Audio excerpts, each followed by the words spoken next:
para se të njihesh me Islamin, me çka është marrë John Fontain? I was a singer.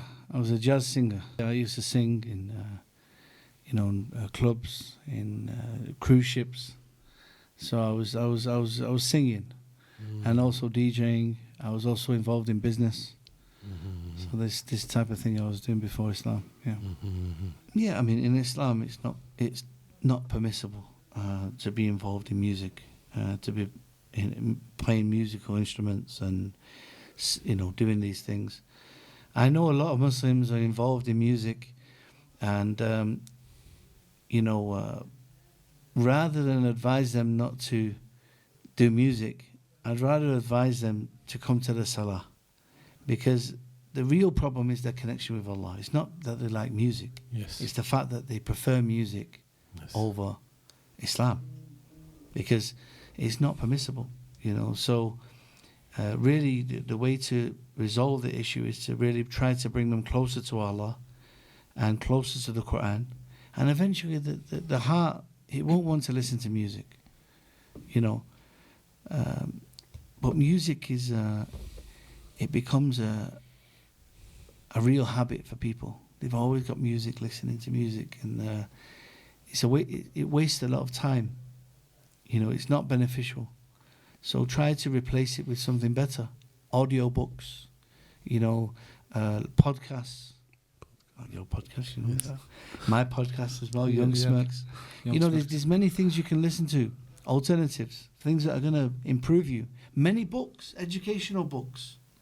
You can become, a scholar, or you can become a big businessman by learning techniques, by audio books, all these things. The books now can teach you how to become a millionaire, but something beneficial. But music is just, really dumbing you down. So it's a bad habit. Yeah, it's very, English culture, American culture, English-speaking culture is very influential, because it's the leading world culture. They've dominated the movies, the music, all the everything around Jahannam. They've dominated it, all the beautiful things. When Allah created Jannah, He sent the angels to look at Jannah. Yes. And they said, who's going to deny Jannah? And then He said, go and look at the hellfire. The angels went to look at the hellfire, and they were worried. They said, who's going to be saved? Why? Because everything around the hellfire, which attracts you to the hellfire, is very beautiful. The money, the drugs, Girls. the alcohol, the girls, everything. Decorating Jahannam is beautiful. I'm telling you, in Jahiliyyah, I love Jahiliyyah. I was having a good time, partying, music, doing whatever I want, making lots of money, doing whatever I want. But Islam is true. I'm not going to deny that. So I have to submit to Allah. I have to be honest with myself and realize that, look, this life's not a game. We have to, the party, if you like, is in Jannah. We want to be there. And if you're Albanian, you've been blessed that you're from a Muslim culture. I have over 80 family members. None of them are Muslim. None.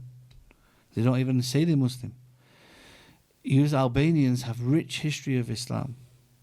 Be proud of that. Don't be proud that you're the leading gangsters in London or... Yes, gangster in London. Yeah, you be proud that you're Muslim. Because, none of these gangsters could ever stand up to the Muslims. Practicing Muslims. Something to be proud of is when a real strong man is somebody who can wake up for Salah, Fajr. Someone who can be good and control his desires. He's not going to cheat on his wife. He's going to have a wife. He's going to provide for her. He's going to have children. He's going to spend money on the children to educate them in Islam. He's going to give dawah. When all the world is against Islam, you're proud of being a Muslim. You have a beard. You have hijab. You're proud. Look at the sisters walking strong with hijab, with abaya. MashaAllah.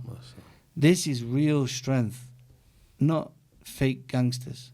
Because after a while, there's always someone younger who's going to come and take over. Yes. You know, we've seen that. There's nothing to be proud of at all.